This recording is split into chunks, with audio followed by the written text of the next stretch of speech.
Salutations, Bravehearts, Urbanites, and Coach Manhattans. We are on the brink of August. Um, I would like to recollect a little bit. And also, this portion is not going to be long, it's going to be a briefing. It's going to be patched in front of a reading that I had been attempting to do that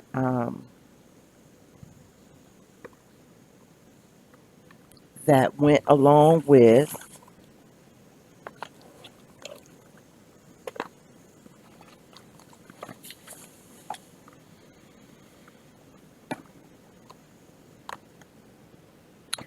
So this is the, oh, can you see it?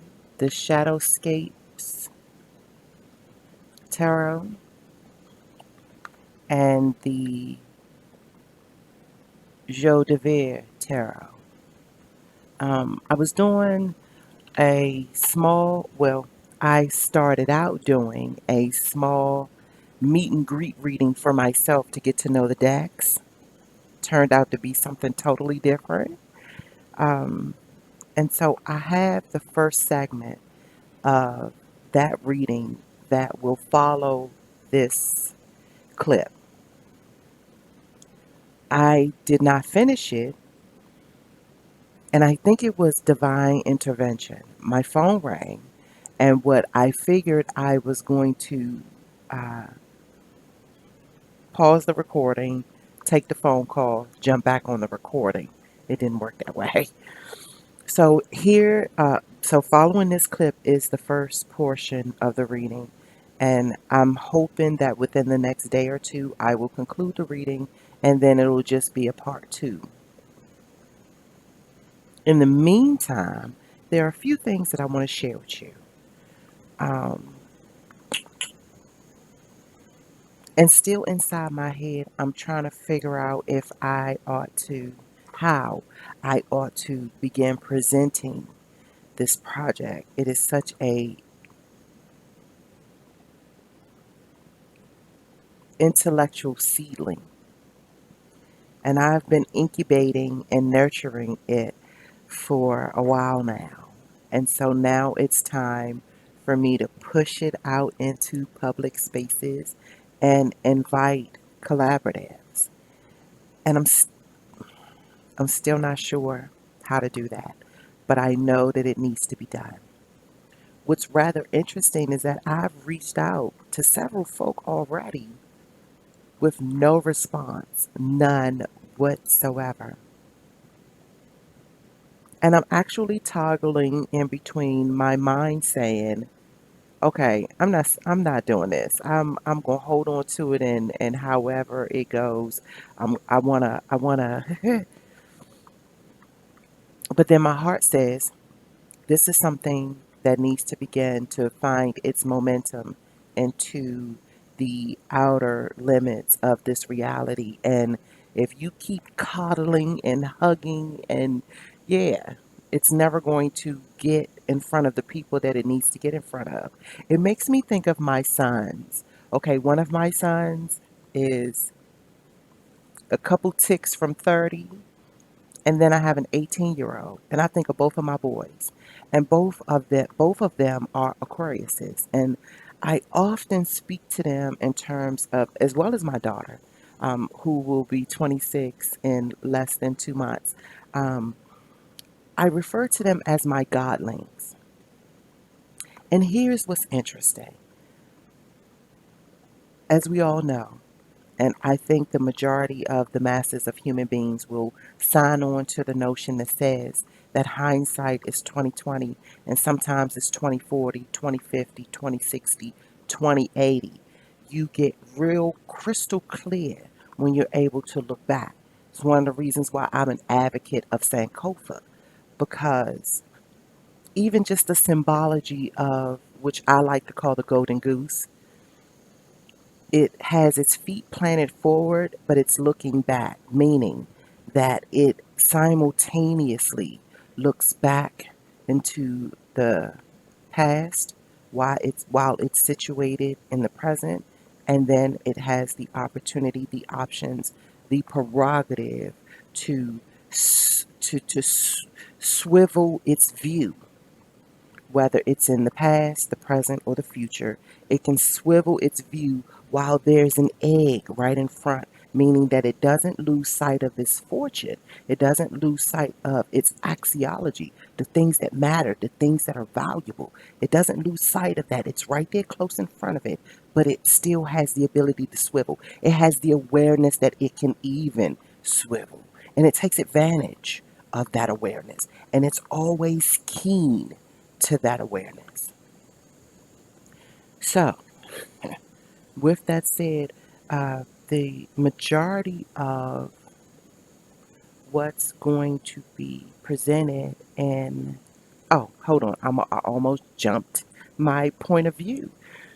So, I tell my sons all the time that if I had not gotten out of the way and allowed, meaning when I say got out of the way, meaning I did not interfere not one iota with the developmental processing with their relationship with their dad, I probably would have coddled them a bit too much. They would not be the air warriors that they are, that they were destined to be. And I know for a fact that my having not dealt with yet, when they were smaller, not having dealt with the incredible, the incredibly powerful, chaotic source that was brewing inside of me from all of the unreconciliations that was due me. I often think about my jumping into parenthood prematurely, that folks think you need to have certain amounts of money in the bank before you have children or get married, or and I honestly think in non-physical terms with regards to that aspect. And I say prematurely because there was trauma and tests and trials and tribulations that I had not set with myself to reconcile, to transmute that into golden enlightenment so that I would have something to adequately deposit into my godlings. If they would have been in the same household as me growing up, they would have inherited my bullshit. They would have inherited it. Now, that's not to say, because remember, I'm stepping out of trying to speak in terms of good and bad, right or wrong, righteousness, evil, because it honestly is a multiplex when we're talking about awareness, when we're talking about all of the forces and dynamics that permeate within non physical spaces that the average human, very rarely takes stock in. And as I've mentioned many times before, what one may treasure, the other may trash. And one person's angle of truth can simply be rightfully, naturally opposite, in opposite, just the way they're situated. Studying depth psychology, studying the mystic realms, disciplining myself to dive deep into the mythological realms, the fairy realms, the dark side. Shout out to Brother Bobby Hemmett, because he was honestly my guidance counselor. He was my tour guide. Quite honestly, he was the one who tapped into the space that said, it's all right. This is actually your language. This is actually your magical space. This is actually the concentrated, most often misconstrued conjunction by which you'll find your individuation and the power to fuel that process, the power that sponsors that process. I will forever be indebted to him and Brother Panic for, and Sister Khadijah for the way that they allowed the moment to have its way with them. And they honestly served as the conduit for the present. And they were very free and giving with their conversations and that which they engaged in while they were in serious conversation. And as I've said before, there are many lectures where I honestly do tap into something new. And we're talking about a lecture that I've seen multiple times spread out over several years. And even as recently as this year, I will tap into a lecture and it's just like, well, wow. Why? Because it's a successive evolution. One dot lights up, another dot lights up, another dot, but you gotta tap into this dot first in order for this dot to mean something, in order for that dot to mean something. So while I'm constantly on this journey, which the series that I am going to begin presenting is called The Mystic Fool's Journey. It is situated around the major arcana and tarot, as well as the the understudy of the 40 servants. I'm believing that I'm going to link um, most of what I'm talking about in the description box. Um, and let me just say that real quick. Let me say something with regards to that. I know inside of a lot of my sessions, I'll say I'm going to link something, and then folks will go to the description box and there's no link. Sometimes it has to do with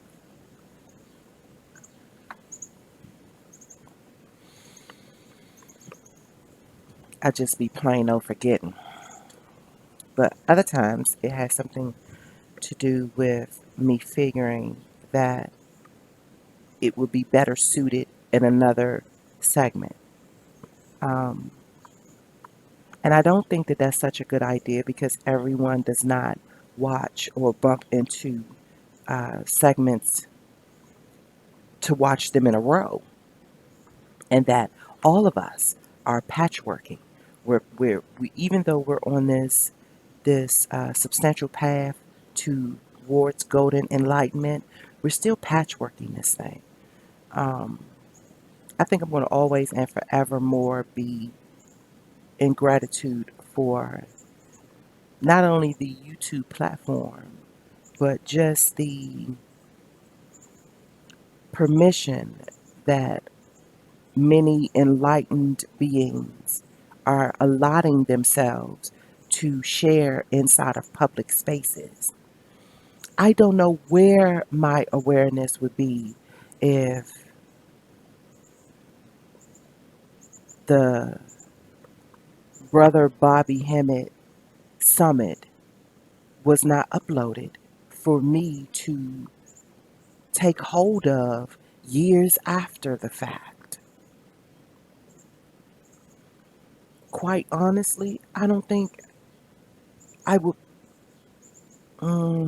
I can't say. There's no way to determine the what ifs. Honestly, I'm grateful that my journey bumped me right into him. Like he, to me, is the emeritus Mad Hatter. He is the, as in the story, he is, and I being Alice was the first ones that I met after I tumbled down the rabbit hole. And it's interesting too because I remember there was a time when I said that that Bobby Hemmett is too damn abrasive. He's too abrasive.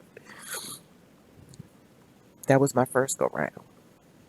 Then maybe a year or so later, I had time to bump into some other things, and I literally had pushed Bobby Hemmett out of my head, and I bumped into another video, and I was like, "Do I feel like it? Do I really feel like it?"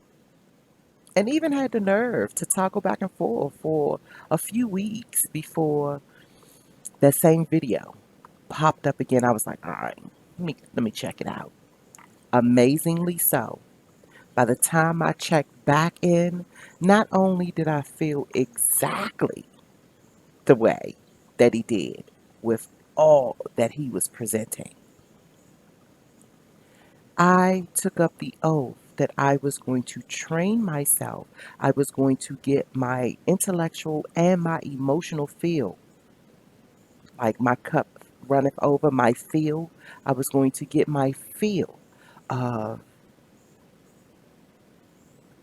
Bobby Hemmett lectures, Sister Myra Moss lectures, Brother Panic lectures, especially Brother Panic when he is in conjunction with Sister Khadijah, as well as uh, the twin pillars, Brother Red Pill and Blue Pill, Kim Brisbane, Mama Pill, KT the Arch Degree, Sister Tiffany Messenger, Sister Nadia from Unconditional Tarot, and it's many others. Because I can feel I'm about to do the roll call, and I really honestly don't want to forget anybody. Um, but they were my Mad Hatters at the table at my initial tea party when I began gathering an understanding of how I wanted to proceed with this thing called consciousness. And even inside of that word, even inside of the contextual nature of consciousness, there are levels to this thing. There are dimensions to this thing. There are pockets.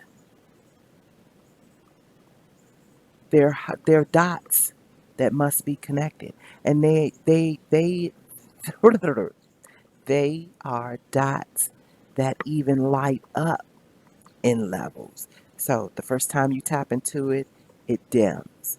Then you'll go on about your business in life, and you'll be learning this and you'll be learning this. And trust and believe, if you're going to become a master of your awareness, of your consciousness, the magician within your consciousness, you're going to tap it again. And then another year or so will go by, and you're going to tap it again. And then you're going to realize that there are moments, like seasons and cycles, where you tap and tap and tap and tap, and then you lay off of it for a while. Now, if you find yourself like me, where you are journaling everything because you realize the progressives of the world inherit their folks' journals, like they tap into the intimate thought processes and decision makings of those that are presently maneuvering, making moves, calling shots, and then that maturity and wisdom imprint is passed on. That's another version of dot connections and golden enlightened highlights.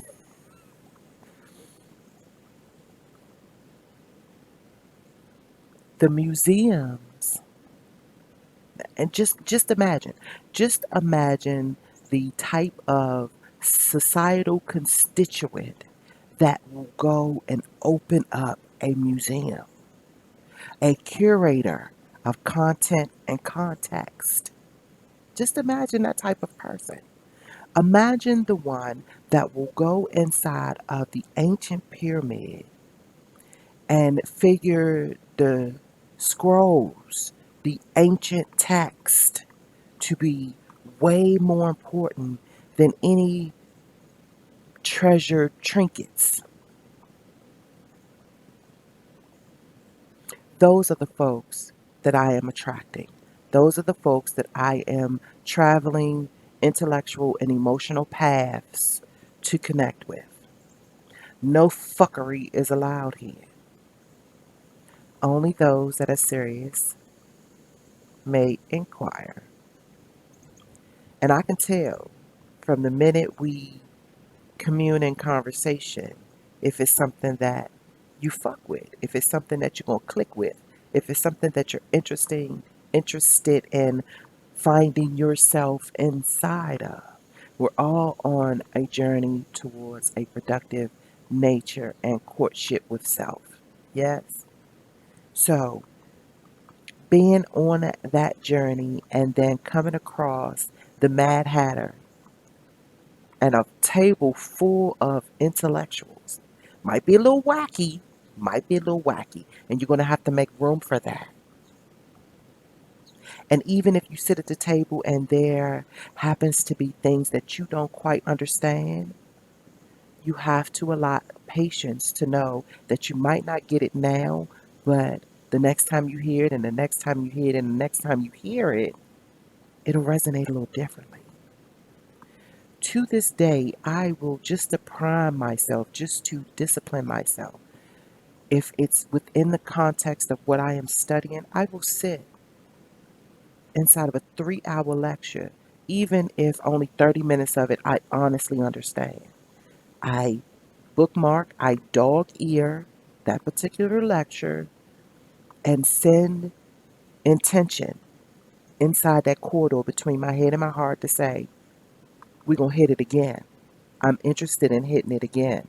I need to hit it until I understand every single word that is mentioned, every single phrase, every single book, every single author, every single star studded occurrence that is mentioned within this lecture.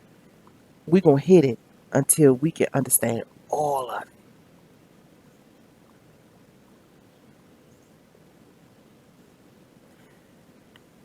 I know that I am working inside of a theme of microwavable comprehension. This whole thing that simplified, use smaller words, pack everything you need to say in 12 minutes because you're going to lose people's uh, attention spans. And you want to be able to grab them all up. You want to be able to get as many people as you can. I've never been one to sign on to that logic. I lead by heart. So that's first and foremost. You can't be afraid of your emotions. You can't be afraid to express your emotions. You can't figure you're going to be shamed for feeling the way that you feel when you come equipped with an entire smorgasbord worth of emotions. You can't do it. You're going to cheat yourself. And then you're going to turn around and fucking cheat me? I ain't with it.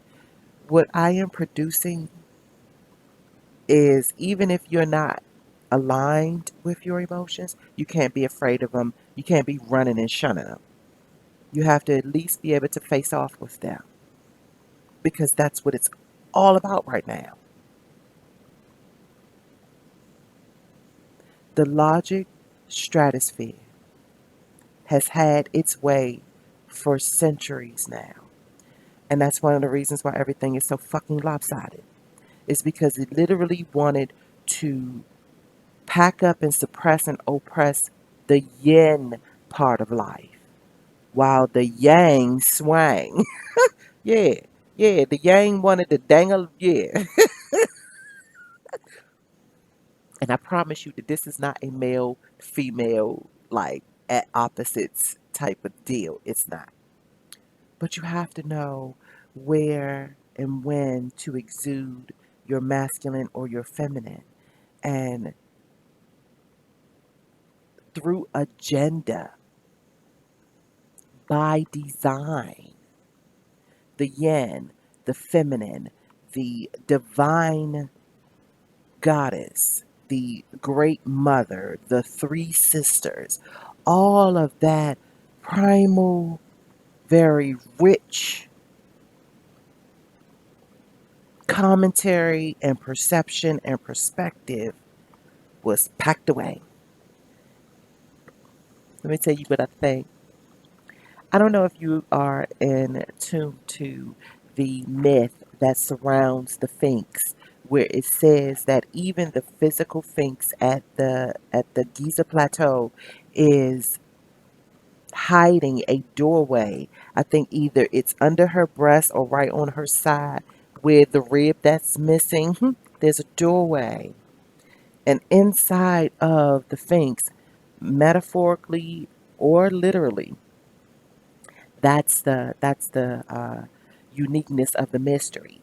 But somewhere there inside of the structure of the Sphinx is this ultra ancient, mystical information that is said to have.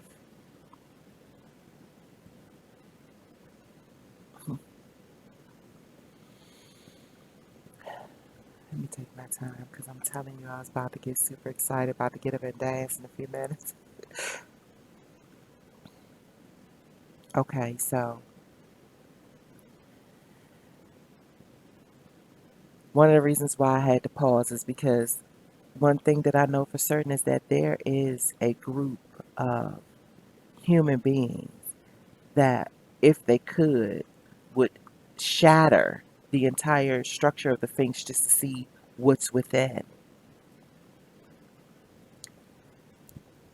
So, of course, there's no way for me personally to fact check this to be of a literal sense. But metaphorically, I can have my way with it. And so plural, the riddles of the Sphinx. The rule is you cannot pass or cross over the threshold unless you answer the riddle of the Sphinx. In my opinion, all of the ancient riddles nestled inside of her bosom is the answers, is the ledger to all of the riddles of the fuckery that we deal with. It makes me think of the realm of the Akashic records, where only through your invisible sight may you tap into this particular frequency that will lead you to knowledge that you can't get anywhere else. Even if it's written down, we're talking about the freedom to perceive. Even if it's written down, it becomes part of the limits of the physical dome, of the physical dimension. There are limits to this dimension. Remember, your soul being encased inside of this embodiment, that's limiting. It's limitation to that which is called omnisource.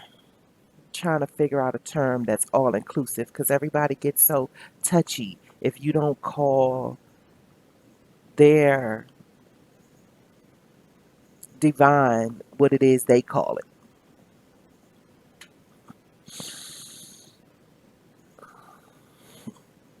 I don't know all y'all. So trust me when I say you're going to have to become your own translator as well. Pick up a fucking dictionary so that you can be able to hop, skip, and jump inside of the context without being so fucking sensitive.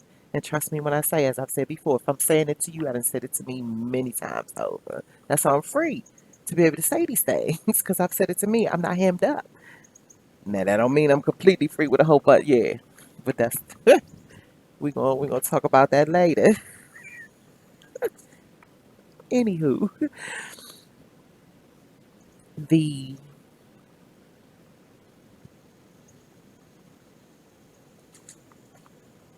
prequel, the prologue to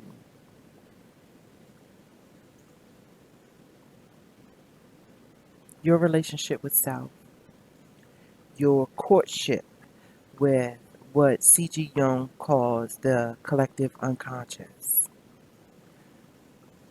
your relationship with the divine, the source responsible for you being in embodiment, whomever you is.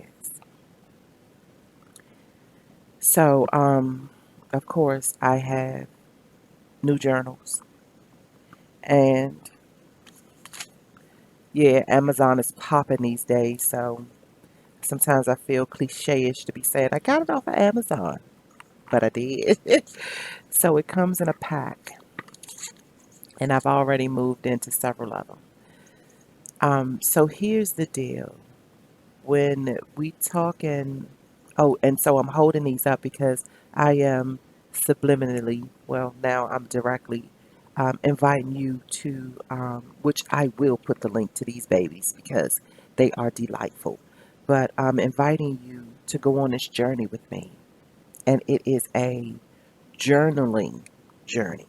It's a journey where you will have to tap into your expression and do diligently recording it in a journal.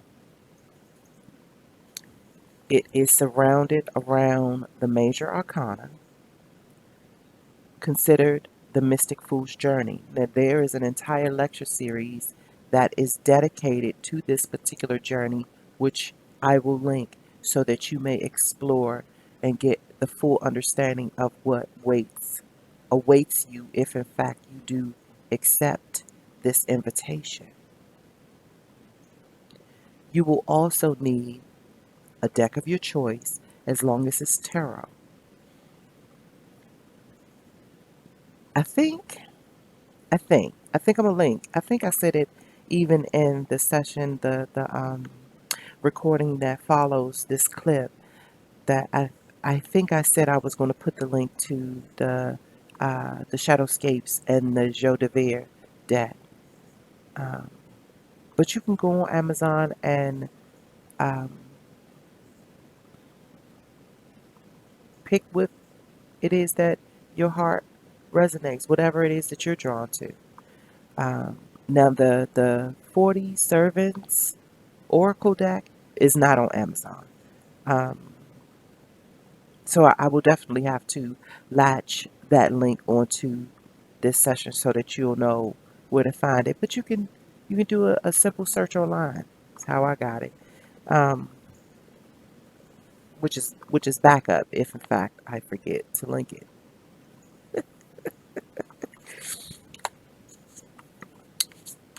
But mythologically, when the tarot was inside of um, was being hosted inside of lectures that were surrounding depth psychology and was tapping into various case studies around hysteria and around um, anxiety and depression, clinical depression. Um, some of the mystics also took heed and began to create their own lectures, and surrounding it was the philosophy of the 21 doors. Remember, the Fool is the first card of the entire deck, and its number is 0, which means that there is a blank slate, a clean functionality upon what it is that you'll begin to meet and greet with, whether it's people, place, or thing. And also, I will timestamp in the recording that follows, there is an image that I included that gives the depiction between oneself when it's in embodiment, and then there's a very thin veil, and in embodiment in the physical, then there's a very thin veil, and then it's all of the non-physical. This is what C.G. Jung considered the collective unconscious, all of this non-physical space that has all sorts of ley lines of energies, all sorts of divine intervened connectivities, like all sorts of things, an entire spectrum of circumstances and situations that connect into the physical that we hardly ever consider. And I'm going to say it the way I usually say it, but honestly, there is no shade to the Christian realm when I say that I think that the injustice came when they began to tell the masses that through this sky daddy is all you need.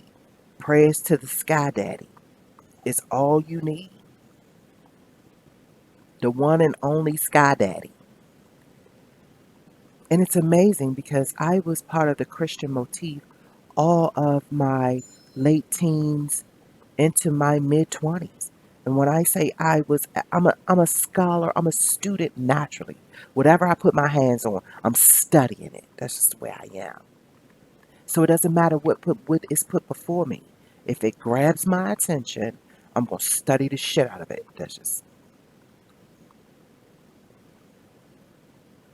so. I had multiple Bibles in different translations. I had all sorts of concordance. I had Bible dictionaries. Like I had all sorts of apparatus and learning tools to help me better understand the motif of Christianity. And back then, I honestly figured that it was the only, it was the end all to be all. It was the alpha and the omega with regards to my spirituality and how I was going to proceed outside of this body. Now, save my story, uh, my liminal, my the story that I like to call the betwixt and between. So from in between my Christianity motif unto my multi spirituality motif, there was a lot that took place. That part I'm going to save for another time. Um, but just know that is one of the full cycles that I am now linking up to the 21 doors. So from March 1st until, and I made mention of this in the recording, so from March 1st until July 19th, so just last week, each week I designated a door to. And so on the road to the on the road on the travels of the mystic food, each arcana, each major. So you have the fool, and then the fool as it travels, it it along its travels, it meets the magician, then it meets the high priestess, and it meets the empress, and it meets the emperor, and the hierophant, and the lovers, and so and on and on and on. Actually right now composing a transcript that gives a glance at my entire presentation as I move throughout 2020. So I'm going to be hitting spots and getting in front of folk and requesting audience to hash out this journey, this mystic foods journey, which is the road to enlightenment according to the ancient alchemists. Because as you are journeying on a literal level, you're also journeying on a metaphysical level.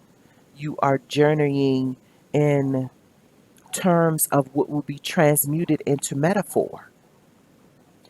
Only you, the traveler, the seeker, the mystic fool, can travel this to gain the wisdom yourself. No one else can give it to you. As I've said, when it gets written down, it's by the traveler's perspective, which then encase it in limit.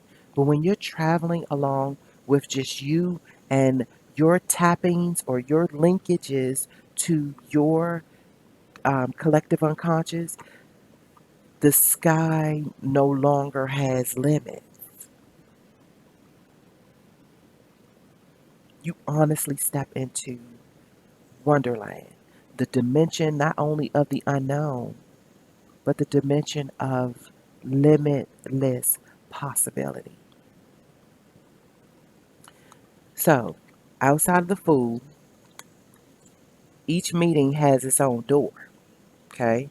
So as the journey goes, the magician is behind door number one. The high priestess is behind door number two. The empress is behind door number three.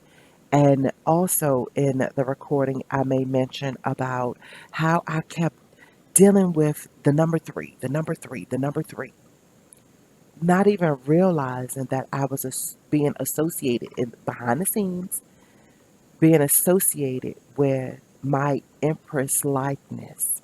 I was, and this is recently between March 1st and July 19th.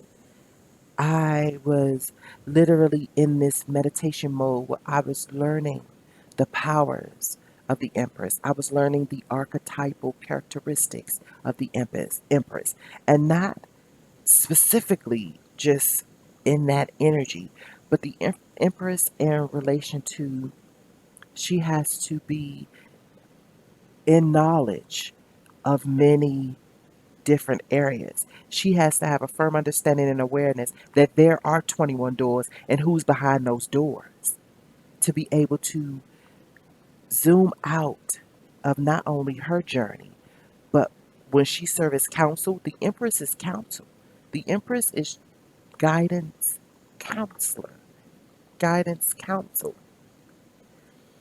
So she has to take stock in not only her own journey, but be able to process that so that she may graciously, generously give interpretation, give counsel for others who are also along this journey. I honestly like when I can link up with those who are on journey with me, who are part, who's actively engaging in their own journey. But anywho, so what I've decided to do, oh, and these come in a 12 pack. So what I decided to do was have each, um, sorry for but each door has its own little journal. Um, because what I'm getting ready to do is go on this journey again. I've already assigned the dates. But this particular journey, as I go through it again, now the first one from March 1st to July 19th was considered my freshman season. That was the first time that I had ever taken stock in the fact that I was going to visit with each door on a weekly basis, meditate, and journal. So now, my second go round, I have actually decided to invite others to travel with me. Now, it'll be my sophomore season, my sophomore journey. I've already signed on to do 4 cycles. The next one I go on will be my junior journey, and the next one I go on will be my senior journey, situated just like high school. I'm honestly, utterly inhibited. I try that word every time. No. So what? I'm going to keep trying until I get it flawlessly. But without inhibitions, I am going to tap into as the fool. Going to tap into. Going to eagerly. I'm sorry, that was the magician. As the fool, going to eagerly. I'm going to eagerly, as the fool, go through the door and speak with the magician. I'm going to learn about the powers that the magician holds. I'm going to understand its characteristics. I'm going to, like the back of my hat, know that anytime that I need to subconsciously go through the door of the magician, I am going to, with full intention, knock on the door. As a matter of fact, knowing me the way I am, I'm going to give me a key.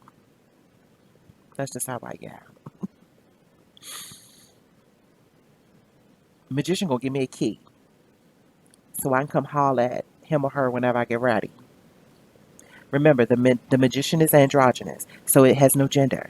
I know in most cases the magician on certain tarot cards are gender specific, but the energy of the magician, the power yielding influence of the magician has no gender. So, however you see it, when you go visit the magician as the fool, or oh, so that's what I was saying too. So, inside of the alchemical processing, you'll start off as the mystic fool, but by the end, by the time you go through the 21st door, you'll be considered the hero or the shero, all in coordinates of Joseph Campbell's hero's journey, the mono myth of the hero's journey. So I am inviting folks to go on this journey with me. Journey starts September 5th. That's the first Saturday of this September 2020. It will bleed into 2021. So the journey it starts Saturday, September 5th, and it goes on until June 19th, 2021. Each week, we will tap into a major arcana, but it's in conjunction with the meeting of the 40 servants. Like I said, I'm going to do a separate video and outline it, also because there are other things that are attached to this particular journey as we maneuver inside of meditation and authentic expression, which will be captured in this journal. And it's a relatively small journal, so it's not like we are requesting, and I say we meaning me and my unique collective unconscious that bore forth this idea to me in the first place. Um, that the expectation is not that you are going to capture everything you think of in the week that you are behind the door associated with the archetypal influence of the major. But whatever brews up, if it tells you to write it down, this journal is small enough for you to keep in your duffel bag, keep in your purse, so that you can grab it and jot down and record. And notice when it comes up like that, it honestly is giving you information that you will be able to use, and you capture it in this journal so that you don't lose. And so at the end of the journey, at the end of your visits with the major arcanas and tarot, as well as the 40 servants, behind door number one, inside this small journal, is going to be your arsenal, your metaphysical, your metaphor, your non physical encyclopedia to you. So I have already established my door one and door two. Um, Honestly, because I've already begun to premeditate on my journey starting September 5th.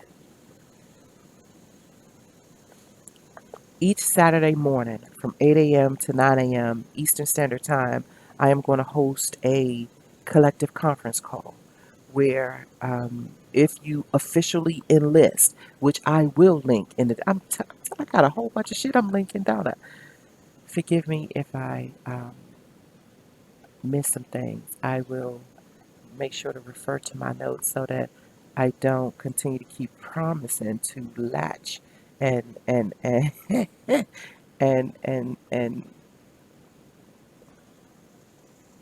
that I don't forget. Okay, I don't want to forget because I think this is going to be a miraculous journey for the individual, for the seeker, for the mystic food that is on its journey into golden enlightenment. The alchemical process is taking coal, taking lead, taking coal, and taking it through a pressurized cycle, transmuting it into either gold or diamond. But just remember, neither one of those processes are fluffy, and light and full of unicorns and lollipops. Remember, Alice went to Wonderland to slay the Jabberwocky. And she had to take counsel with a lot of uncanny, unconventional, mystical creatures, those that were not of her regular, ordinary world. She had to suspend her judgment about what she thought she knew. And she had to sit down and seriously take counsel. So there it is. As I said before, I am devoted to disciplining and seasoning and contouring, incubating my journey alongside the qualitative natures of Brother Bobby Hemmett Summit sessions. That plane going just through me. I was trying to keep it. So I'm gonna end it here.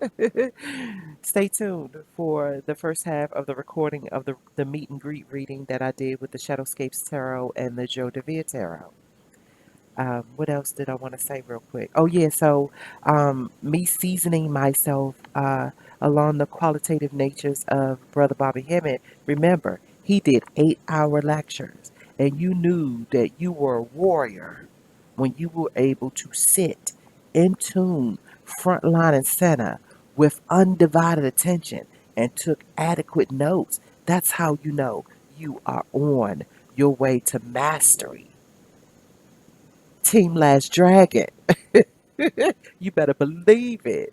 So, I honestly believe that my going through the journey from March 1st to July 19th was my initiation into just communing with the energies that await behind each door. And so now that I've returned this week, so from July 26th is my reset phase. And then I'm taking the entire month of August off so that I could just begin to gather. And like I said, I'm premeditating and just getting with the energies to see if anything emerges that I will need to be relaying while I serve as tour guide, which will be my sophomore series, but for many, it'll be their freshman series. And so we're just going to take it from there. So I hope you enjoyed the meet and greet reading. I really do hope that you have your journals, your books, your highlighters, your pencils, your your erasers. Now remember, like I say, when we're taking notes, it honestly should be in pencil. I have this article. I really want to say that I'm gonna link it. Let's see how it goes. About writing your plans in pencil and being very generous with your eraser because it ultimately conditions the mind to not be so rigid and that allow things to be flexible and allowing the moment to have its way with you. And that divine timing belongs to the divine. And that you honestly ought to be open to their kind, their qualitative flexibility. And so, yeah, that's it. I'm going to end it here. Sister can get long winded. I don't want to like make it too intimidating for some folk. But usually, this is the way that I sift through the unprepared. So, with that said, let's get prepared to go through these 21 doors and see what this major, heavy hitting, major league, master qualitative type energy has to say to you and me. Because remember, they're going to have different messages. Your message is going to be distinctly, uniquely related to you showing up and going through the door, as well as for me. And then on Saturday mornings, I already have a schedule we're going to get at the round, we're going to get at the remote virtual roundtable, and we're going to discuss some things, and we're going to share notes and throw around some things and see if we can welcome and prep the safe space for ahas and continuums inside of maturity and all sorts of those type of golden enlightening things. Yes. So yeah, thanks for hanging with me. And until next time, I wish you well.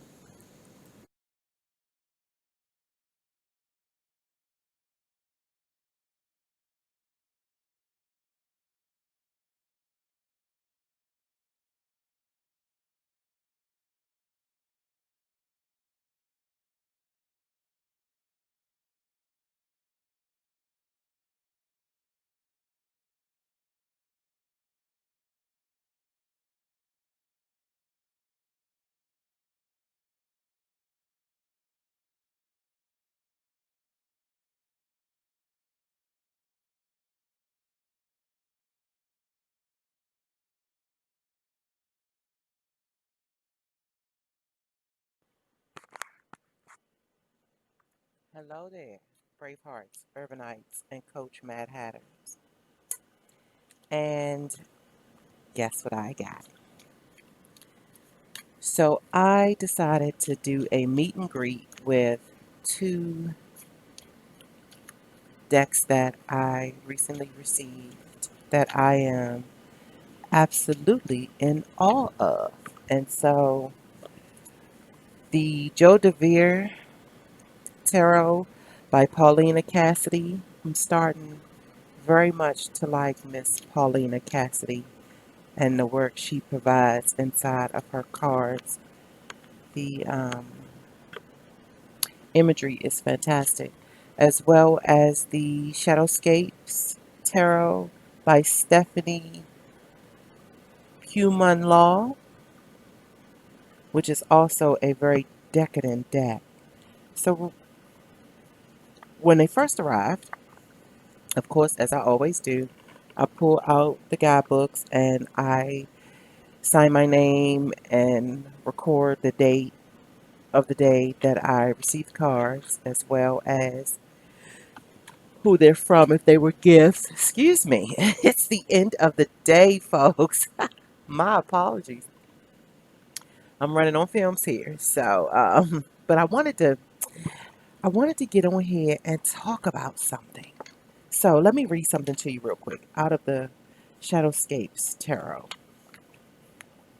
It says, before you do anything else, here is what you must do. This magical deck deserves a magical moment, a moment just between you and it. You must form a first impression of each other. Each card in this deck is like a door, and you can open up worlds, like two strangers catching each other's eyes across the room in a glance of just the. Let me slow down. Like two strangers catching each other's eyes across a room in a glance of just the briefest of moments that holds so many possibilities that will be, that holds so many possibilities. That will be you and this deck in about 45 seconds. Now close your eyes and pick up one card. Look at the picture. Drink it in. Reveal, uh, revel. Revel in the intricate yet simply beauty of it. Look at it for so long that you can see it once you close your eyes again. Then close your eyes, still seeing the card. Step into the image. Imagine how it feels, how it smells, how it sounds. Experience it. If you're feeling adventurous, interact with a figure in the image. Ironically, for many Ironically, for many people, this is both the hardest and the easiest part of reading tarot. To simply look at a picture and say what it means is something children do all the time, but adults seem to struggle with it as if afraid to get it wrong. Intuition and emotional response are important to tarot reading and work hand in hand with the intellectual interpretations. You are about to start a journey of self discovery with a collection of images created to inspire. They will get you on your way, but where you go is entirely up to you. Honey, let me tell you, when I say both decks of cards are so delightful to my senses, it's honestly an understatement. And so I wanted to come up here and just share my thoughts. I'm not sure if this is going to serve as an actual card review, mainly because I'm just overly ecstatic. I'm very excited, not only about the quality of the cards and the quality of the illustrations of the cards, but also the layout that is before me. It did not start out like this.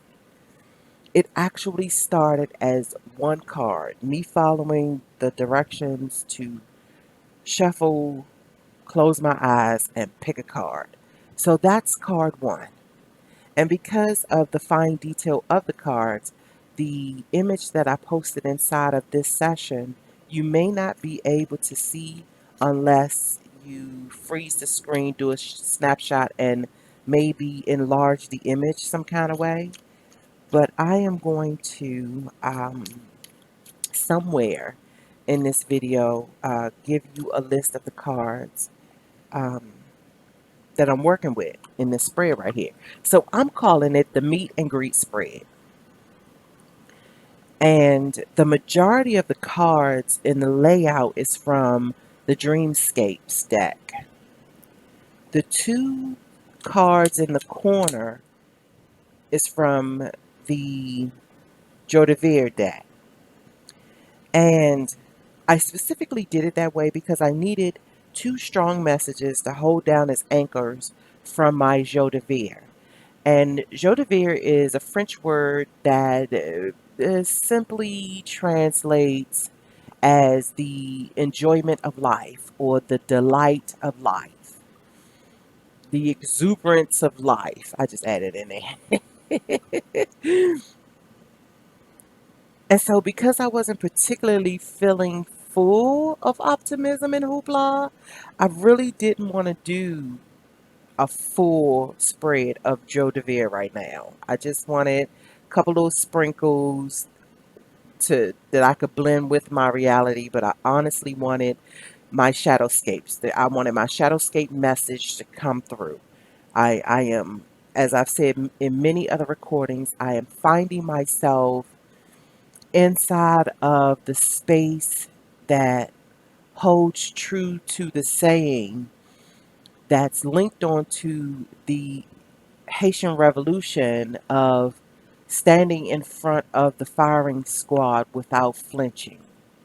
And I know it is such a heroic term, but believe it or not, in my quiet spaces, that's what I contend with. And of course, I'm speaking metaphorically and energetically and emotionally and intellectually. Hardly ever am I speaking in terms of the physical. We got enough of that fuckery to deal with. I usually like to spend my time, if I am going to populate the public space with any of my commentary, I try my best to use it for the sake of, or for the honor of, bringing attention to those non physical spaces that are just as worthy, just as heavy hitting, just as strong and participatory as all of our physical. So here's the deal. We're going to read off these cards. I'm amazed that it found its way into a pyramid structure, but an upside down pyramid structure, which has the capstone, the eye of the pyramid facing me. And the foundation of the pyramid, the base of the pyramid, is essentially above. up above. It still resonates with me inside of the saying as above, so below. But it's almost as if the layout of the cards, the arrow points to me. I want to say maybe once or twice have I publicly shared any information regarding readings that I specifically do for myself. And even before I hit the record button, I wondered if I was going to present it as collective energy or go ahead and tell you that this is the intention was specifically for me. So here we are. The intention was specifically for me, but I extend you the courtesy, the compliments to pull from this what you may. I would be rather intrigued, almost to the point where I want to turn the comments on for this session to see whomever bumps into this recording if it resonates with you in any shape, form, or fashion. It's been a while since I've said the reason why I don't turn my comments on. Um, and so maybe let's just tap into that for a moment. I take pride in my comments. First and foremost, because usually if I'm sitting in front of a recording, it's almost like classes in session. Mainly just because I'm highly protective of who I'll sit in front of. You have to resonate with me on a chord that strikes me damn near excitable with what it is you're sharing in order for me to sit with you in the first place. But secondly, if you are sharing your authentic or your what can I call it? Your extraordinary transparencies. And I too am rocking in the same space or in familiar spaces. For me to lend you my thoughts around what it is that you've taken the time or what it is that they've taken the time to record and share, then the least I can do is comment in relevancy as well as either lay out some encouragement, lay out some experience or some living example or some way give you indication of how and why I'm fucking saying something. Telling you your hair cute. I swear I get quite frustrated if I got to scroll through a whole bunch of nothing. And I'm gonna try to like keep it light, uh, especially with my critiques around this day and age, because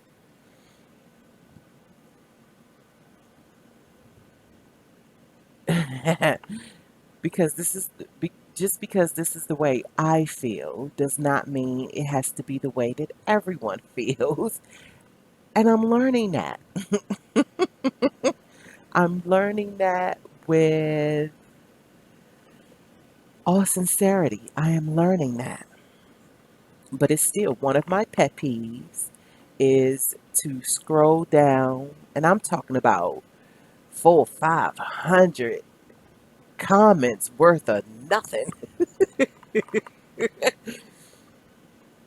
And it's not often said, but I have caught a few of my fellow YouTubers where they would say it's draining, it's tiring for me to have to sift through the comments, and it's not, you know, that I don't want to share um, engagement or interaction with folks. It's just that it is just so fucking draining to have to sift through all of that. And then you got, the whole trolling phenomenon. And then you got the artificial intelligence phenomenon.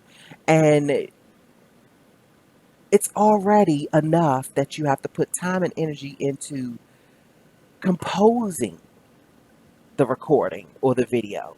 And then, however long it takes for it to be in queue to process with regards to YouTube, the platform itself, and then the back and forth.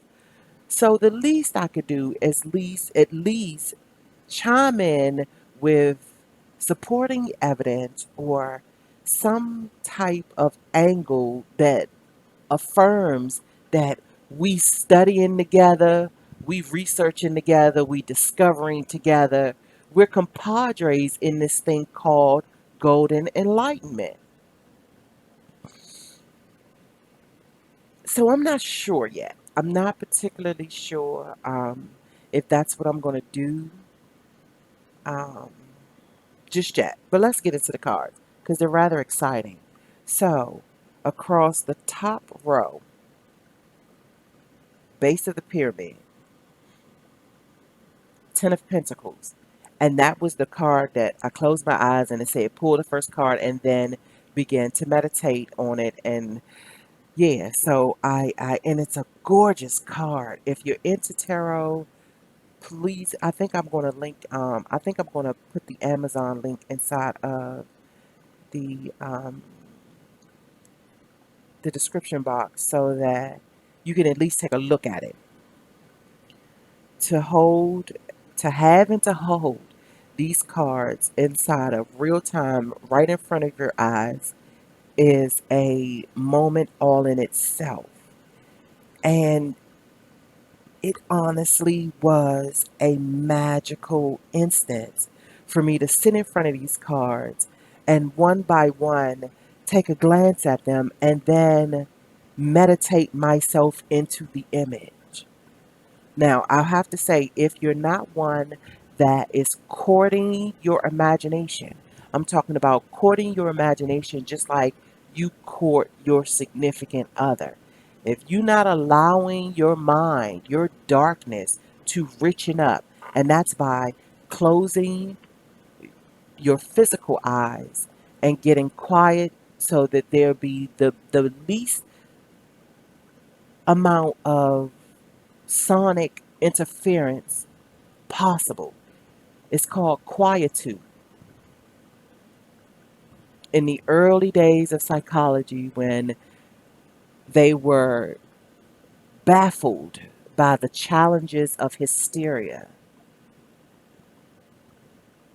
and true to fact, one method was masturbation and the other method was quietude.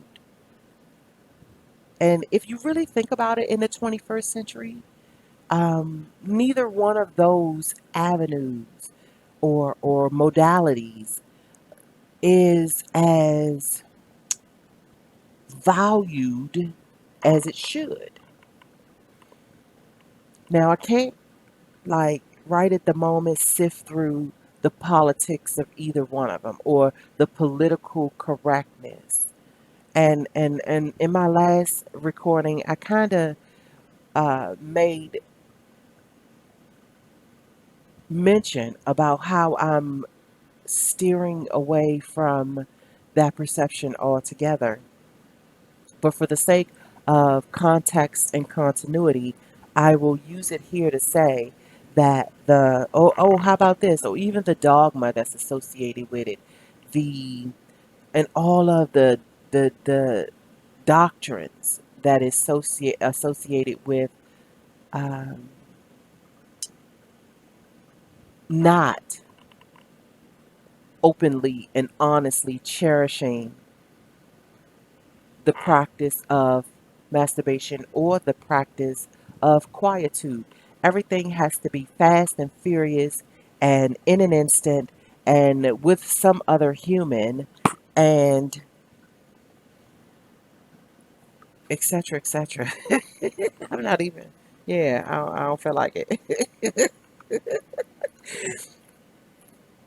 So the Ten of Pentacles was the first card out. And then the Six of Pentacles, the Ten of Cups, the Justice card, the Nine of Cups. Next row down is the Wheel of Fortune, the World, Ace of Swords, the Strength card. Next row down, the Seven of Swords, the Hierophant, and the Queen of Pentacles. Next row down, the Fool and the Ace of Wands. And the very last card, which if it was turned the other way would be the capstone of the pyramid, and it's the Hermit card. Now the two cards, the two Joe DeVere cards is anchoring down the spread. On the left side is the Page of Swords. On the right side is the Nine of Wands. So let's get into what these cards can potentially mean.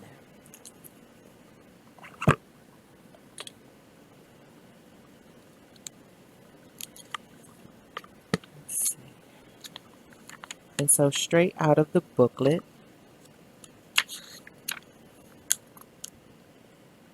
Ten of Pentacles. Ten of Pentacles. Enjoying affluence and being able to appreciate luxury and the good fortune that has befallen you. The ultimate in worldly success. The result of long-term efforts.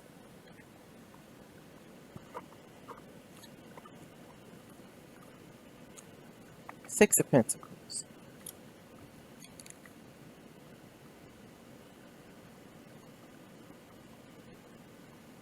The cycles of dependencies between those that have and those that have not.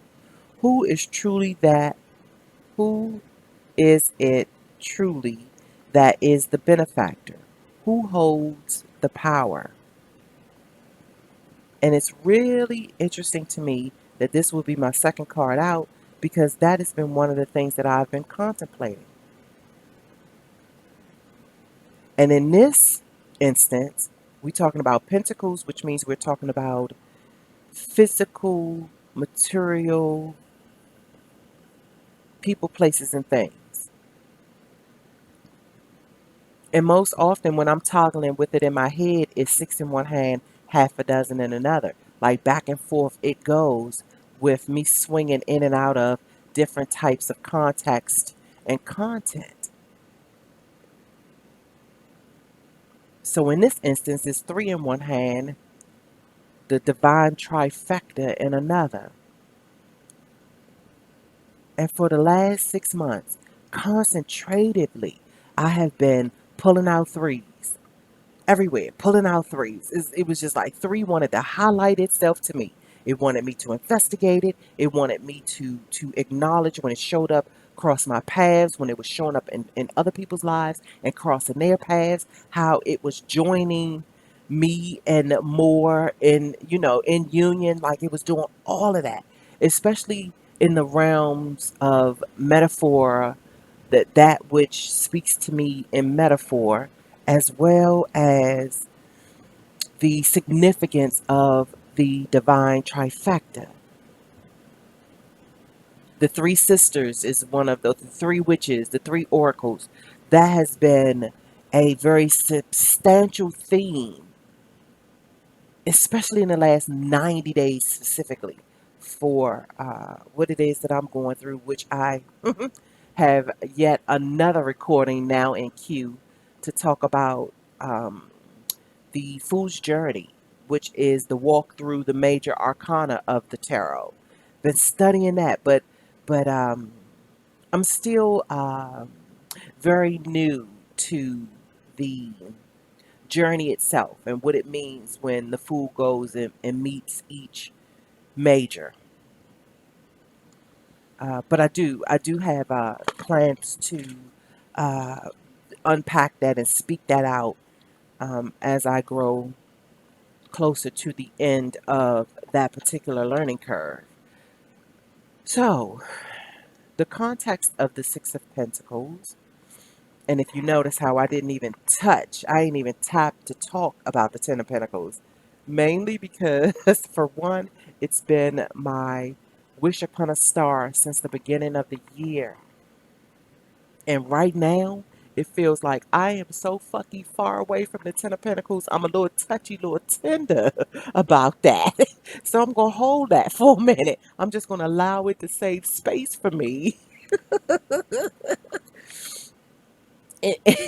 And And if you ever catch or decide to go back and revisit any of my previous recordings from the beginning of the year, you'll see on numerous occasions I had mentioned that it is phenomenal when the Ten of Pentacles and the Ten of Cups comes out in a spread. And usually when I am doing cards, I shuffle and just allow them to pop out. Very, very rarely do I pick it myself. I will take the time to shuffle until it pops out. And there has been times in those uncomfortable spaces where you could be shuffling for a while and nothing comes out. And it's like, okay, so the cards don't want to speak. But then the moment you decide that you're going to put the cards down or something, one pops out. And then you regenerate the inspiration to keep shuffling. So that's what happened in this with this one. Um, I really was just going to pull that one. But honey, when that came out, and I was like, you've got to be kidding me.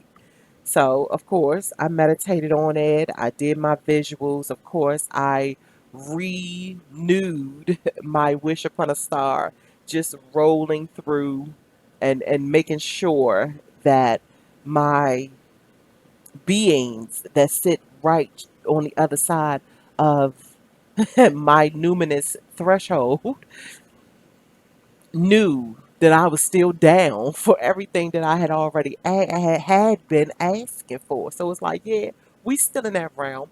I just kind of pulled back. I had to dial back off of wanting to become obsessive with always chiming into the divine. You know, like Mother, may I please? Are we there yet?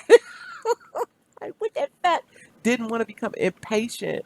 And of course, with impatience, it's a fine line between impatience and ungratefulness. And I really didn't want to like lean too far and tip over into that because everything plays into everything, and I just didn't want to run the risk. So yes, I digress. I'm going.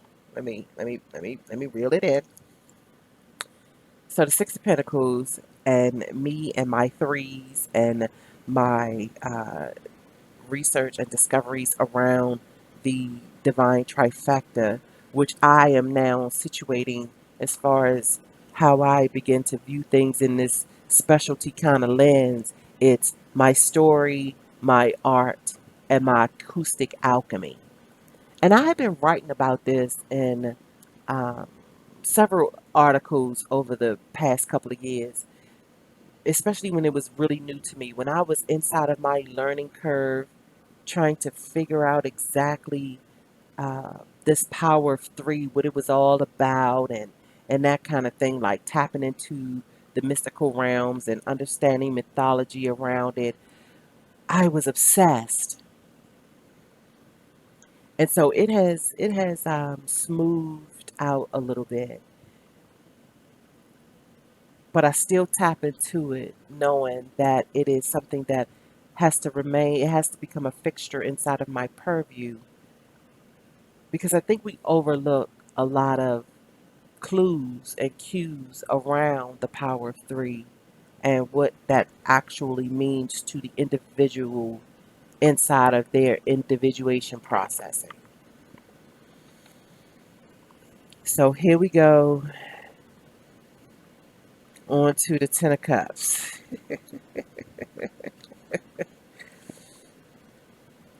The final attainment of serenity and peace. Success and happiness have been granted at last, an all encompassing emotional contentment. And as I've just said, because I am still very tender about how 2020 looks nothing like, and when I say nothing like, I mean nothing like what I was sensing December 31st, 2019. Major adjustments, major adjustments. So I'm going to allow that too to save space and hold it down for me. And we're gonna go on and move on to the Justice card. Major Arcana. And so,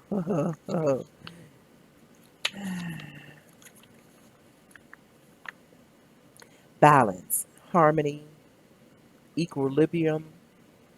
I always kind of botch that word. Equilibrium. Assuming responsibility, weighing all sides of an issue before making a decision, choosing with awareness. Justice relies on a logical mind capable of objective ruling on situations and adjusting what needs reassessment.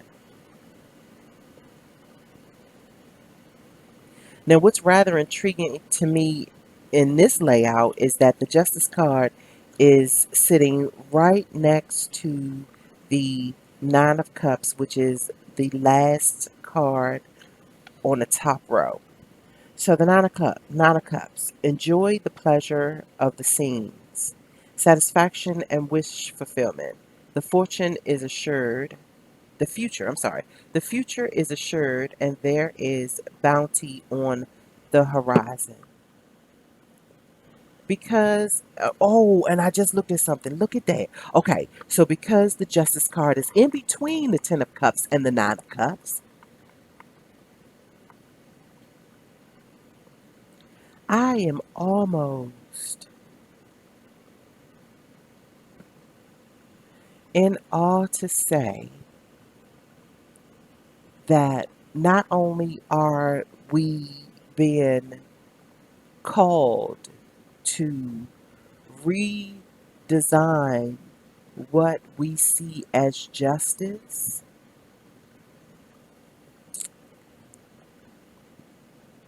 but somehow, some way, it's not going to just be from the logical standpoint. It's going to be from the logical and the intuitive standpoint. That somewhere along this way, intuition is going to get its sexy back. And it's going to begin to get the proper respect and honor that it's due. The acknowledgement of its weight in golden enlightenment is going to return back to full center. So we're going to drop down the next level. And the next level, the first card is the Wheel of Fortune, Major Arcana, which is destiny.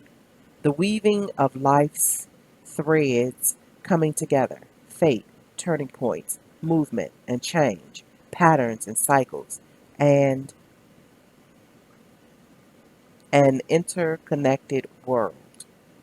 The knotwork in the stained glass window is a signal. The knotwork in the stained glass window is a single golden thread without start or finish. And so another uh, phenomenon that I have been studying is inside the term Ouroboros. So the idea of the dragon that eats its own tail forms a complete circle. You will not know the beginning or the end, or the end is the beginning and the beginning is the end, all depending on what which way you're viewing it. When you begin to see it full circle without any demarcation is when you understand it as a whole. And I think this car showed up to remind me that I am truly on an Ouroboros adventure. I am seeking to close the gaps, especially for me personally inside of my own maturity continuum. I am seeking to close gaps.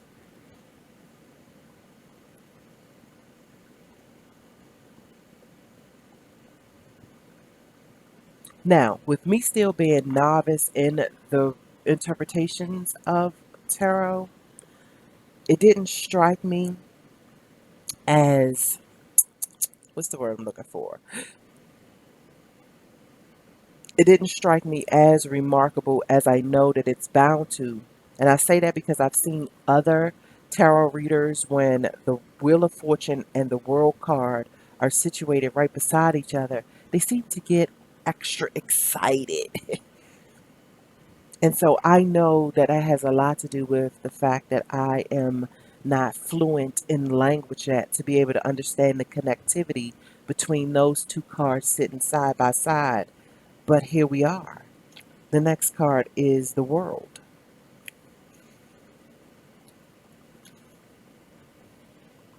Satisfaction and peace of mind, a successful conclusion, and the end is in sight. Achieving balance, melding, and blending to bring together in union the multiple songs of life. The World is a card of realized goals and prosperity. It is a state of completion.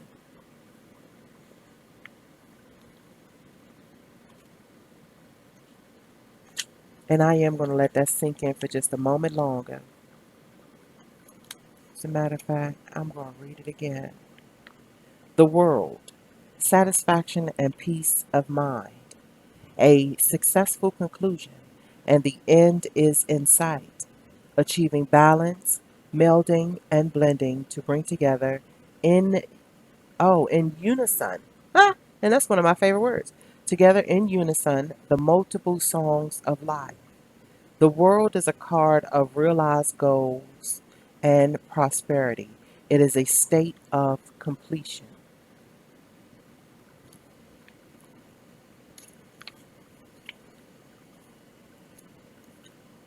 So the next card is the Ace of Swords.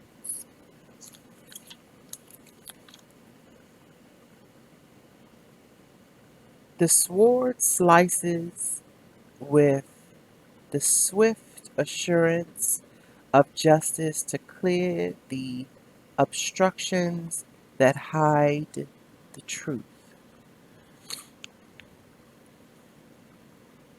And as I said just a few moments ago, I believe justice is getting a makeover. I believe that there are certain things that are taking place, whether we be able to tap into it inside of public domains or not, behind the scenes, in the backdrop, something that I make mention quite a lot about how we very rarely factor in all that goes on behind the scenes, all that happens in the back of the house.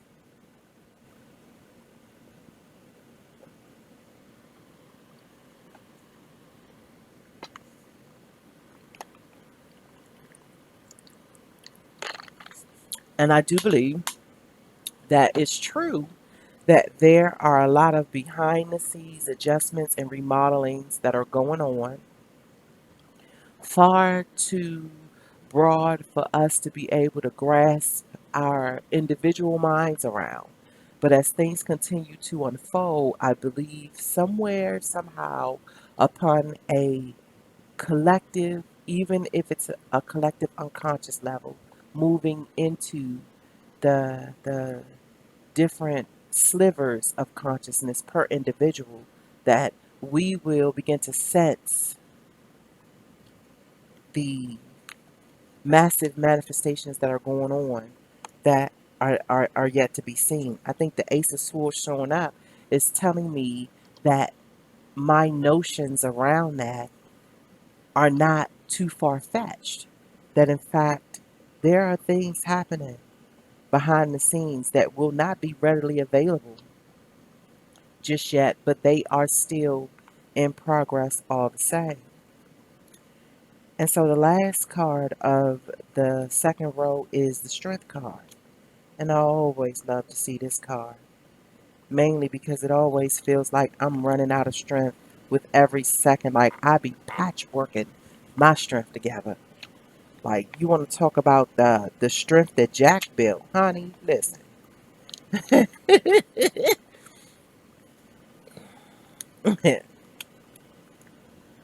strength. Also, major arcana, courage. calm composure and patience, compassion, persuasion, and soft control, tempered force, managing impulses to control anger and force rather than being manipulated by them. Unshakable resolve is what will see you through to the desired end.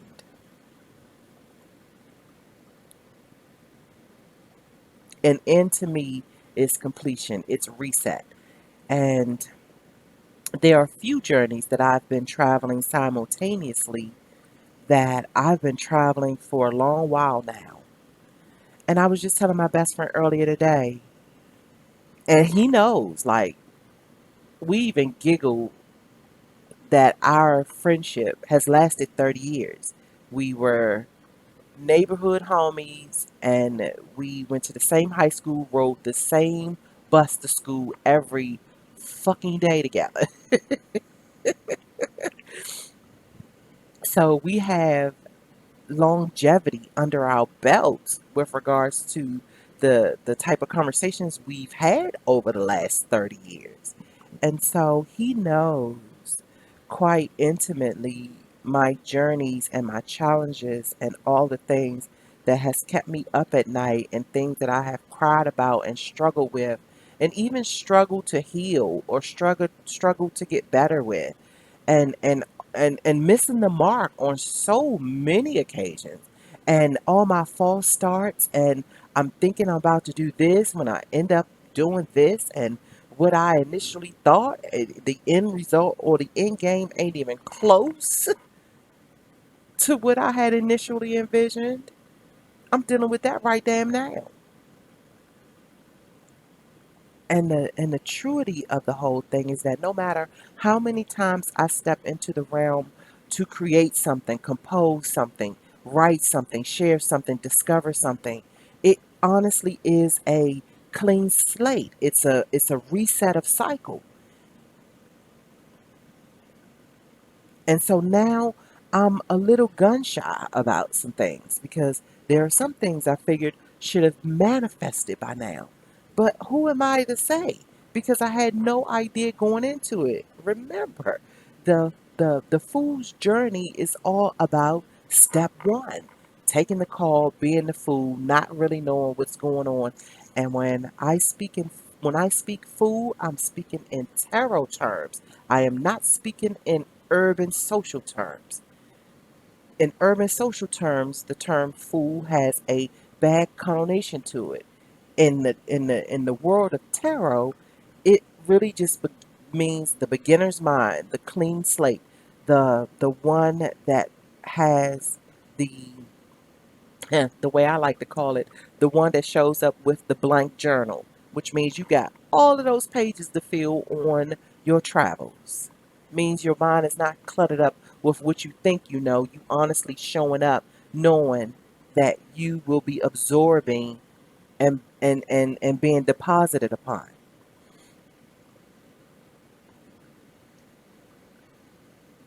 But even with that said, we drop down to the next level.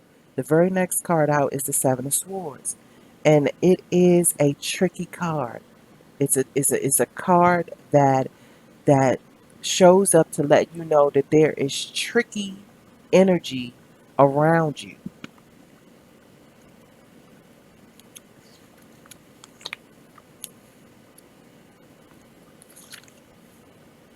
So the Seven of Swords, an attempt to escape responsibility. It is the thief who tries to make away with that which is not his. And I think about that quite a bit. And I think this card showed up to let me know twofold that everything that is now in completion and it is coming to fruition, that I am in reset mode, especially with regards to intellectual property and things like that. It gets a bit tricky when creators or creatives step out to offer its discoveries or its products and services to the world. And that because there is so much going on behind the scenes, that we must always be aware about the preservation of intellectual properties. And I'll be the first to say, it is not a strong suit of mine. Right now, I am looking to recruit those that are fluent in that language so that certain foundations can be fortified. So this card showing up, especially where it's situated in between the wheel on the upper level and just below it the fool on the bottom level, which we haven't gotten to yet, but it's catacornered, and the seven of swords sits right in between the wheel of fortune and the fool card. So it tells me that when I step into the next cycle of me me okay, manifestation, that's the word that is trying to come out. Manifesting. What in the world? Didn't want to put an ing on it. Okay. That while I am in these tender modes of manifestation, that I can't be so eager to want to share my creations with folk until it has been protected. You know, newborns, usually the advice is for the baby to be home for the first month before you put them out into the outer elements. Now, of course, it all depends. Sometimes I um, adhered to that advice, and sometimes I didn't. But for the most part, as a rule of thumb, I was still very cautious of who and what and how my newborns were being exposed to the outer limits. So the next card is the Hierophant, and it's Major Arcana, and it is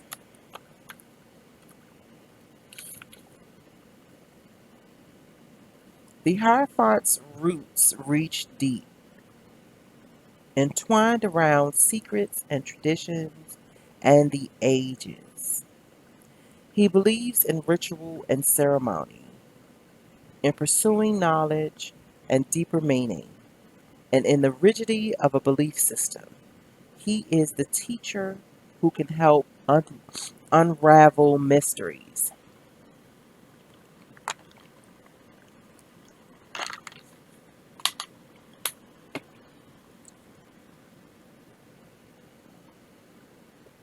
And I just had to take a moment to, because I feel myself getting snuffly, like, and it's very interesting.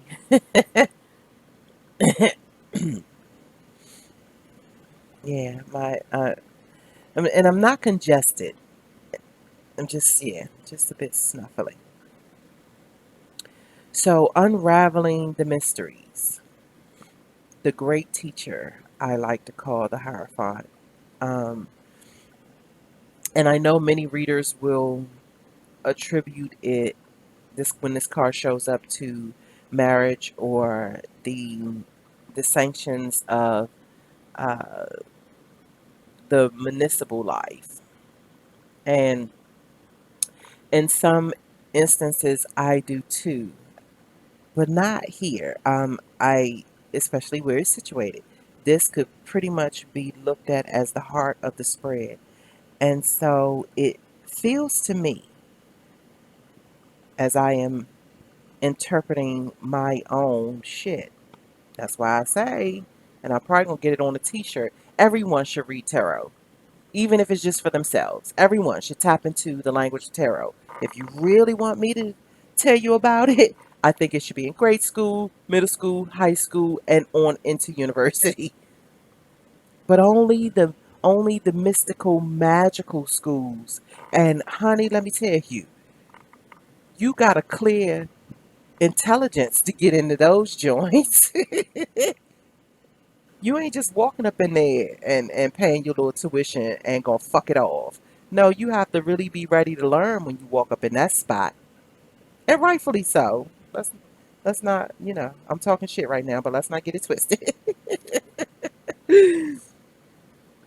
So, because the Hierophant is where it is in this highly unique spread of mine, it tells me more so that it's showing up because it wants me to continue to pay attention to those spaces where I find myself simultaneously being my teacher as well as being my student. The infamous question that always finds its way into the conversation when you are seeing the therapist, and I say you when I really mean me, because most of my late teens and early adulthood was sitting in some therapist's office. And the question about what did I do when I was younger? What brought me joy? What was it inside of my childhood that I could spend for hours and not realize that much time has passed by? And on every occasion, it has it had most often something to do with a book that I was reading, a story that had me captive, or somewhere where there was a chalkboard and my grandma, my mom's mom, and many of her brothers, as I've mentioned in the previous recordings, they were tenured teachers inside of the Washington, D.C. public school system. And so my uncle, at some point, once he became tenured, he began uh, heading the mathematics and science department inside of the Department of Education. And my Uncle Tommy actually went on to uh, become an established architect where uh, he designed the blueprints as well as built his own home, which still stands on Otis Street and just sold for a very, yeah, beautiful is what it is, because you ride past there and you know that the dude, the charismatic, classy, well dressed dude that used to come for Christmas built that house. So it's a lovely thing. And all of that to say that over the summers, most of the stuff that they would teach with or populate their classrooms with somehow found its way to my grandma's house, and that's where I would spend the majority of my summers. So I had rain of all of that stuff. So all of their posters and their and my grandma had chalkboard and chalk and erasers, and I'm talking about them real school erasers, not that bullshit where you gotta go wet a towel. So I take pride in some of that stuff. And so, like real hole punches and real construction paper scissors, real glue. Like, yeah. So, I had an entire classroom with all sorts of goodies that could keep me occupied the entire summer. Honey, my teddy bears was lined up. Everybody had their own, notebooks and kernel. And it's crazy because, well, it's not crazy. But when I think back on it, where I used to hand write the assignments, and then I would go to each teddy bear, and we would have these one-on-one councils where I would teach them and walk them through the assignment, and incredible, incredible is what it is. So the Hierophant showing up where it's situated in this spread is a reminder to me that I am not to lose sight of that. That I am to, regardless of how slow it's taking to manifest or mature, that I am to remember that I am here with my Virgo moon and my Virgo ascending to serve as one of Mercury's emissaries and communicate. I am to translate and communicate and unpack and simplify. Now, I might not always simplify because I like my words. So, you know, yeah, I'm Boogie Down Productions when it comes to my words. I'm a word wizard. And so sometimes I don't. I like, I like big words. Sometimes I don't. I don't be wanting to. I don't be wanting to use the, the dumbed down words. I don't feel like dialing it back. I really think that everybody should walk, and I ain't talking about this electronic shit. I think everyone should walk with a hard copy dictionary, and I'm talking about dictionaries that can't be so readily switched up on you. If your first reference is online, man, they can switch that up in a minute. Like, all depending on the context of certain situations, the meaning or the definitions of things change. I like hard copies because it gives me the security of continuity, especially with around my comprehension and how it is that I process shit in my intimate spaces. So, last card on this row is the Queen of Pentacles.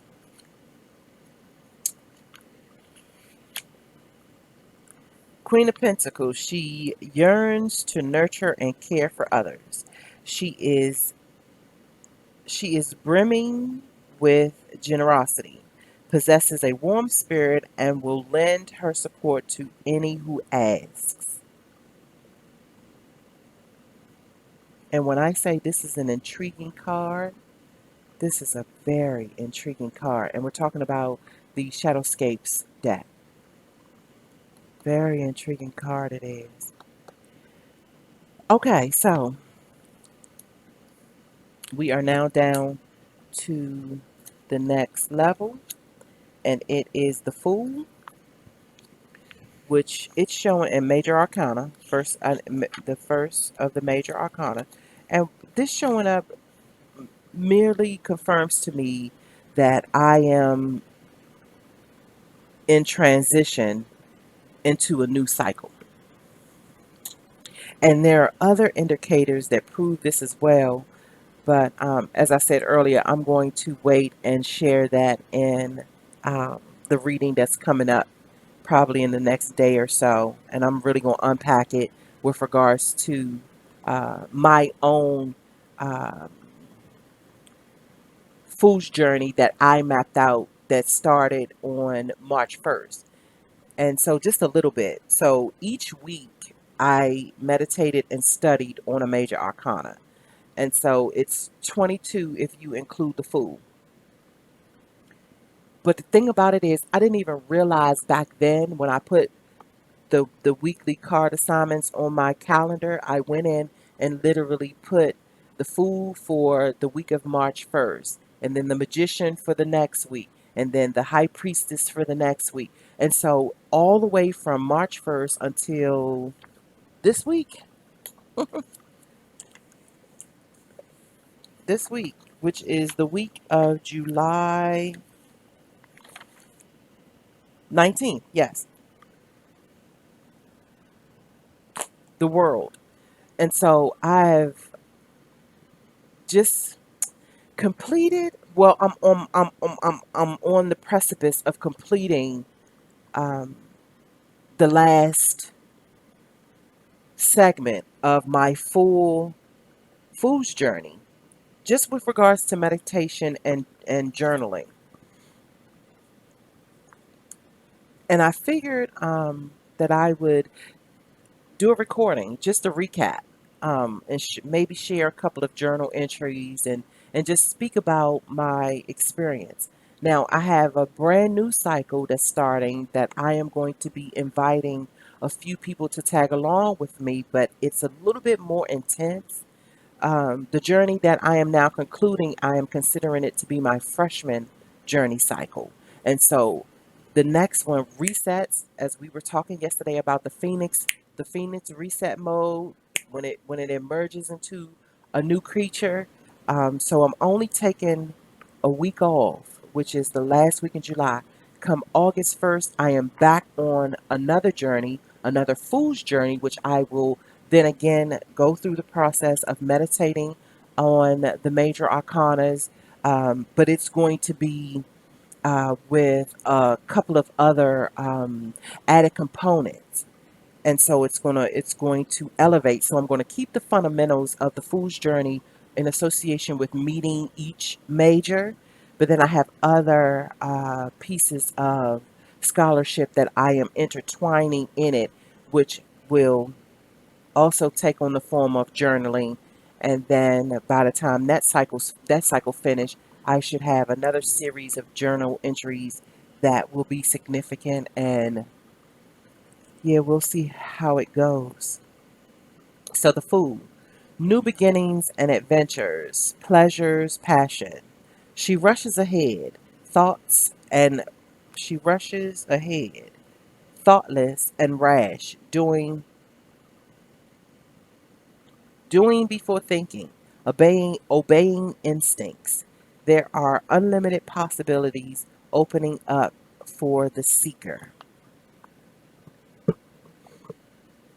Now, my life path number in true calculation is the number 7. And inside the world of life paths, the number 7 is the number of the seeker. And I've known for a while that I had the natural attraction to seek out that which is unknown, to go hop, skipping, and jumping inside the darkness and find my way around just through senses alone. I think which I am calling my sophomore journey cycle, I think it's going to reveal to me more about my what can I call it? My attraction to the richness of primal chaos and the adoration around the dark arts.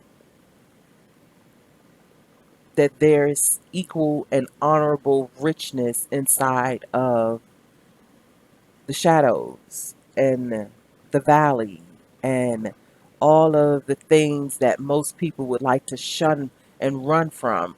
That, as I often say, what would had been, even though the story turned out miraculous in that set, but what would it have been like if Alice was prepared to go tumbling down the rabbit hole? Like she already knew that an adventure awaited her. Yes, there will be hard lessons and challenges, but there were certain things that she packed in her duffel bag that would help her along the way. And not that she would know what was awaiting her, but she at least knew that miraculous feats were upon her. And so even if she just prepared for just that, at least she would have her Tim's on.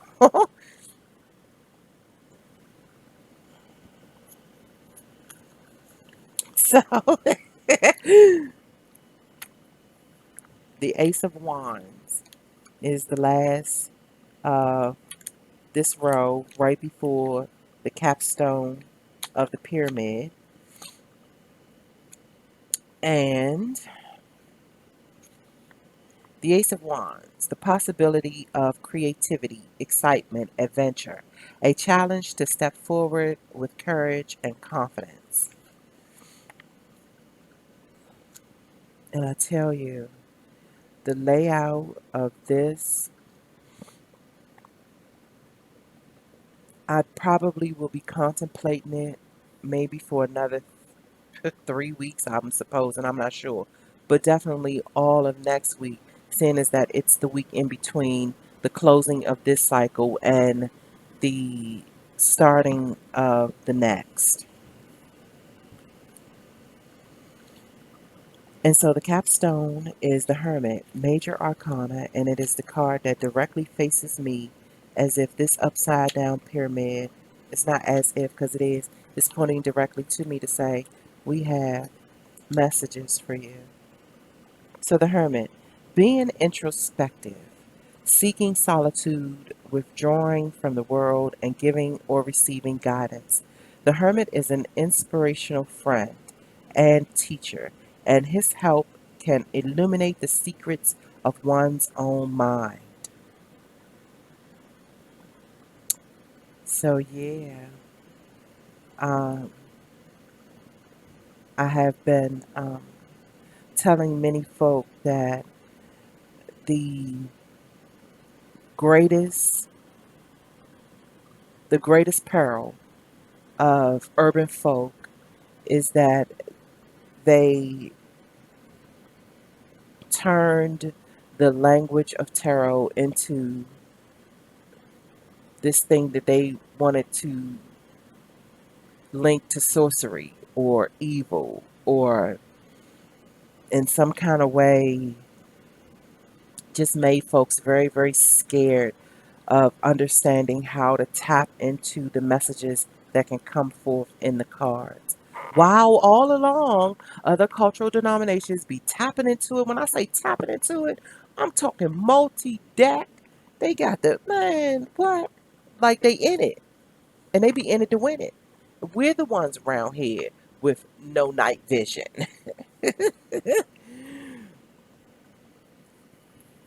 So that's the cards for the pyramid. And so let's tap into the two anchors, which is the Page of Swords,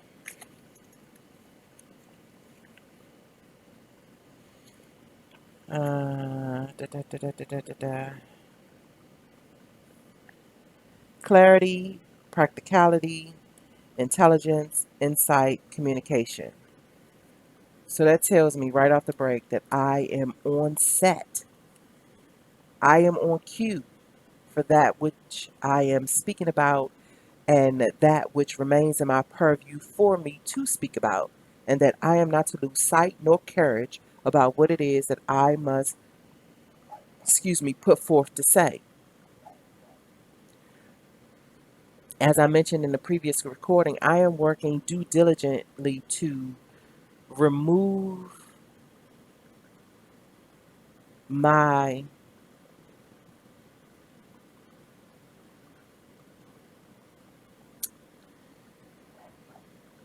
my component to give a fuck about certain things that I feel in my heart that needs to be said. But I might be a little hesitant to say it because I don't want to lose friends, or I don't want to alienate, or I don't want to disrupt. I don't want to shake into catalytic. I always get, is it catalytic or, yeah, catastrophic. That's the word I always go with because I can't remember if it's whatever. Let's not do that. Okay. But into combustion, into conflict. Now, in my younger days, I was a rebel rouser. Like, I was called a gangster on many levels. Not that I ain't do weapons now, but I was still one that had the notion to get the situation straight. Okay, so that's my best friend. Wait a minute, hang on a minute. Y'all hold on just a second.